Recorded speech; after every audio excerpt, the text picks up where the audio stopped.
খালেদা জিয়ার চিকিৎসার সবশেষ খবর জানাতে রাজধানীর এভারকেয়ার হাসপাতাল থেকে যুক্ত হচ্ছেন আমাদের সহকর্মী সাদ আহমেদ। যুক্ত হচ্ছে সাদ, নিশ্চয়ই শুনতে পাচ্ছেন আমাকে। আপনি তো এভারকেয়ার হাসপাতালে রয়েছেন। খালেদা জিয়ার স্বাস্থ্যের সবশেষ পরিস্থিতি নিয়ে কখন ব্রিফিং হতে পারে যদি জানান।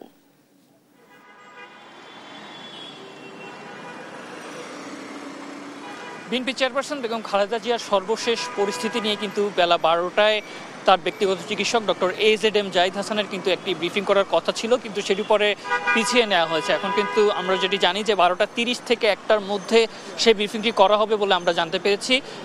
এবং আরও একটি বিষয় জানিয়ে রাখতে চাই যে একটু আগেই কিন্তু বিএনপির যুগ্ম মহাসচিব যিনি রয়েছেন রুহুল কবির রিজভী, তিনি কিন্তু এক ব্রিফিংয়ে কিন্তু বলেছেন যে তার শারীরিক অবস্থা কিন্তু অপরিবর্তিত রয়েছে। সেই সঙ্গে তিনি কিন্তু আগামীকাল বিএনপি চেয়ারপারসন বেগম খালেদা জিয়ার সুস্থতা কামনায় সব ধর্মীয় উপাসনালয়ে কিন্তু দোয়া প্রার্থনার আয়োজন করা হয়েছে। এবং আমরা যেটি জানি যে গতকাল কিন্তু দুটি শিক্ষকদের চিকিৎসক প্রতিনিধি দল কিন্তু এই এভারকেয়ারে এসে পৌঁছেছেন। বিশেষ করে যুক্তরাজ্যের প্রতিনিধি দল তারা কিন্তু সকালে এসেছেন, এবং চীনের যে প্রতিনিধি দল তারা কিন্তু রাতে এসে পৌঁছেছেন, এবং তারা কিন্তু তাকে নিবিড় পর্যবেক্ষণ করছেন। এবং নিবিড় পর্যবেক্ষণের পর তারা কী নির্দেশনা দেন সেটি হয়তো আমরা আসলে এই যে ব্রিফিং হওয়ার কথা রয়েছে ডক্টর AZM জাহিদ হাসানের, তার ব্রিফিংয়ে হয়তো আমরা জানতে পারবো, এমনটাই কিন্তু আমরা আশা করছি। অন্যদিকে আরও কিছু বিষয় যদি বলে রাখতে চাই, তিনি কিন্তু গেল 23শে নভেম্বর রাতে এই এভারকেয়ার হাসপাতালে ভর্তি হন, এবং টানা 11 দিনের মতো কিন্তু তিনি এই হাসপাতালে অবস্থান করছেন। এবং তার অবস্থা কিন্তু ভর্তি হওয়ার পর ধীরে ধীরে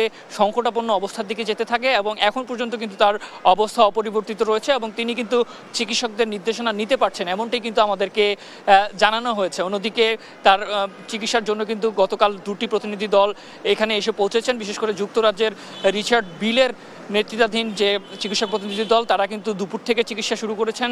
সেই সঙ্গে চীনের যে প্রতিনিধি দল তারা কিন্তু রাতে যোগ দিয়েছেন। এবং আমরা যেটি জানি যে এর আগেও কিন্তু তিনি এই এভারকেয়ারে ভর্তি হয়েছেন, তখন কিন্তু তিনি 2-1 দিন চিকিৎসা নিয়ে বাসায় ফিরে গেছেন। এবারই কিন্তু তিনি টানা 11 দিনের মতো এই রাজধানীর এভারকেয়ার হাসপাতালে অপেক্ষা করছেন, এবং তার এই অসুস্থতা নিয়ে কিন্তু আমরা দেখতে পাচ্ছি যে পুরো দেশেই এক ধরনের উদ্বেগ উৎকণ্ঠা কিন্তু আমরা দেখতে পাচ্ছি।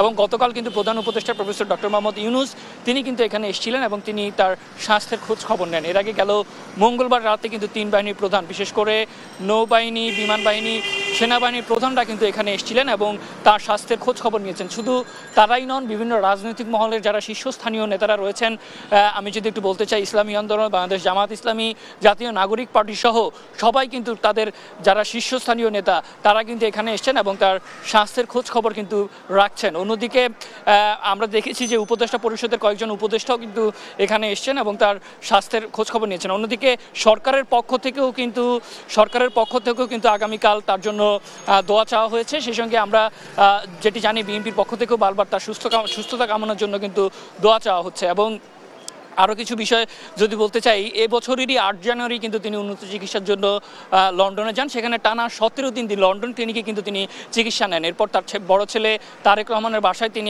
চিকিৎসা নেন। গেল 6 মে দেশে ফিরে আসেন। এরপর 15 অক্টোবর রুটিন চিকিৎসার জন্য তিনি এভারকেয়ারে ভর্তি হন।